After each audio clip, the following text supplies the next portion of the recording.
Chapter 9. It happened, when all the kings who were beyond the Jordan in the hill country, and in the lowland, and on all the shore of the great sea in front of Lebanon, the Hittite and the Amorite, the Canaanite, the Perizzite, the Hivite, and the Jebusite heard of it, that they gathered themselves together to fight with Joshua and with Israel with one accord.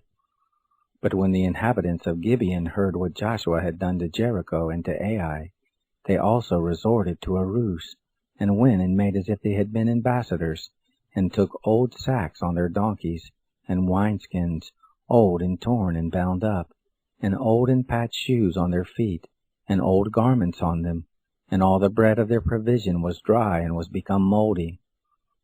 They went to Joshua to the camp at Gilgal, and said to him, and to the men of Israel, We are come from a far country. Now therefore make a covenant with us. The men of Israel said to the Hivites, What if you dwell among us, and how shall we make a covenant with you? They said to Joshua, We are your servants. Joshua said to them, Who are you, and from where do you come? They said to him, From a very far country your servants are come, because of the name of the Lord your God. For we have heard the fame of him, and all that he did in Egypt, and all that he did to the 2 kings of the Amorites who were beyond the Jordan, to Sihon king of Heshbon, and to Og king of Bashan, who was at Ashtaroth. Our elders and all the inhabitants of our country spoke to us, saying, Take provision in your hand for the journey, and go to meet them, and tell them, We are your servants, and now make a covenant with us. This our bread we took hot for our provision out of our houses on the day we came forth to go to you, but now, behold, it is dry and is become moldy. And these wineskins which we filled were new, and behold, they are torn. And these our garments and our shoes are become old by reason of the very long journey.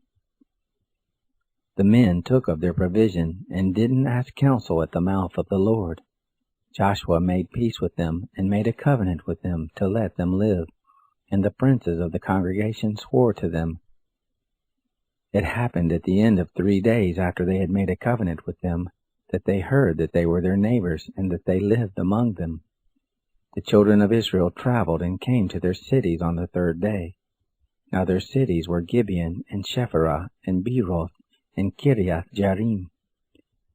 The children of Israel didn't strike them, because the princes of the congregation had sworn to them by the Lord, the God of Israel. All the congregation murmured against the princes. But all the princes said to all the congregation, We have sworn to them by the Lord, the God of Israel. Now therefore we may not touch them. This we will do to them, and let them live, lest wrath be on us, because of the oath which we swore to them. The princes said to them, Let them live. So they became woodcutters and drawers of water to all the congregation, as the princes had spoken to them. Joshua called for them, and he spoke to them, saying, Why have you deceived us, saying, We are very far from you, when you dwell among us? Now therefore you are cursed, and there shall never fail to be of you bondservants, both woodcutters and drawers of water for the house of my God. They answered Joshua and said, Because it was certainly told your servants, how that the Lord your God commanded his servant Moses to give you all the land, and to destroy all the inhabitants of the land from before you. Therefore we were sore afraid for our lives because of you, and have done this thing. Now behold, we are in your hand.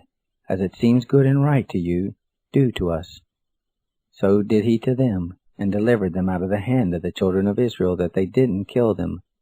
That day Joshua made those woodcutters and drawers of water for the congregation, and for the altar of the Lord to this day, in the place which he should choose.